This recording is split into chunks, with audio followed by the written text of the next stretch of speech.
ಮಲ್ಲಿ. ಅರೆ ಅಕ್ಕರೆ ಇದೇನಿದು ಹಂಗೋಗಿ ಹಿಂಗೆ ಬಂದ್ಬಿಟ್ರಿ, ದಿಢೀರ್ ಅಂತ ಬಂದ್ಬಿಟ್ರಿ, ಏಳೇ ಇಲ್ಲ. ಏನಾಯ್ತು, ಏನು ವಿಷಯ?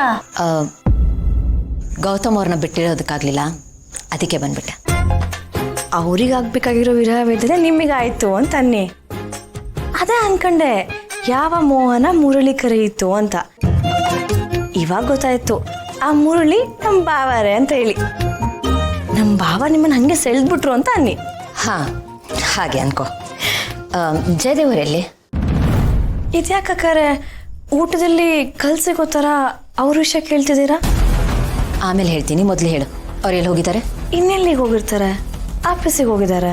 ಆಫೀಸ್? ಅವ್ರ ಆಫೀಸ್ಗೆ ಹೋಗೋ ಚಂದನ ನಾನು ನೋಡ್ಕೊಂಡೇ ಬರ್ತಿದ್ದೀನಿ. ನಿನಗೆ ಗೊತ್ತಿಲ್ಲದೆ ನಿನ್ನ ಬೆನ್ನಿಂದೆ ಏನೇನೋ ನಡೀತಿದೆ ಮಲ್ಲಿ.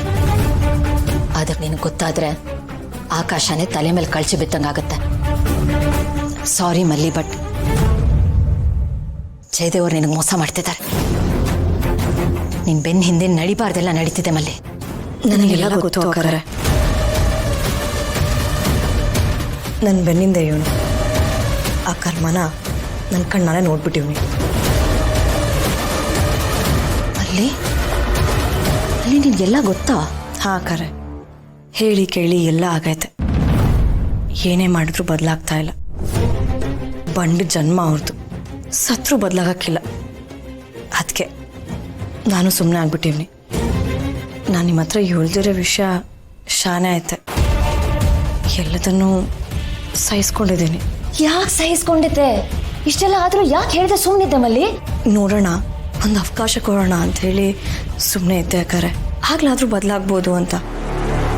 ಆದರೆ ಬದಲಾಗಲಿಲ್ಲ. ಬಾಬಾರವ್ರಿಗೆ ಬುದ್ಧಿ ಹೇಳಿದ್ರಲ್ಲ, ಆವಾಗಲಾದರೂ ಬದಲಾಗ್ಬೋದು ಅಂತ ಅಂದ್ಕೊಂಡೆ.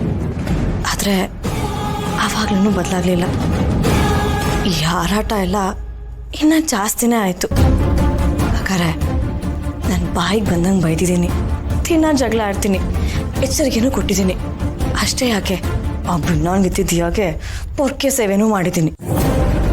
ನನ್ನ ಕೈಯಲ್ಲಿ ಏನೆಲ್ಲ ಆಗುತ್ತೋ ಅದೆಲ್ಲ ಮಾಡಿದ್ದೀನಿ. ಆದರೆ ಅವರಿಬ್ರು ಒಬ್ರನ್ನೊಬ್ರು ಬಿಟ್ಟೇ ಇರಲ್ಲ ಅಂತಾರೆ. ಆಗಾಗ ಇದೇ ಕಾರಣಕ್ಕೆ ನಮ್ಮಿಬ್ರ ಬದ್ದು ಜಗಳನೂ ಆಗ್ತೈತೆ. ಆದರೆ ಏನೂ ಪ್ರಯೋಜನ ಆಗಲಿಲ್ಲ. ಯಾಕಾಗಲ್ಲ? ನಿನ್ನನ್ನು ಬಿಟ್ಟು ಅವ್ರು ಇನ್ನೊಬ್ಳು ಹಿಂದೆ ಹೆಂಗೆ ಹೋಗ್ತಾರೆ ಮಲ್ಲಿ? ನೀನೇ ಅವ್ರ ಹಿಂದೆ ಹೋಗಿಲ್ಲ, ಅವ್ರು ನಿನ್ನ ಹಿಂದೆ ಬಂದಿದ್ದು.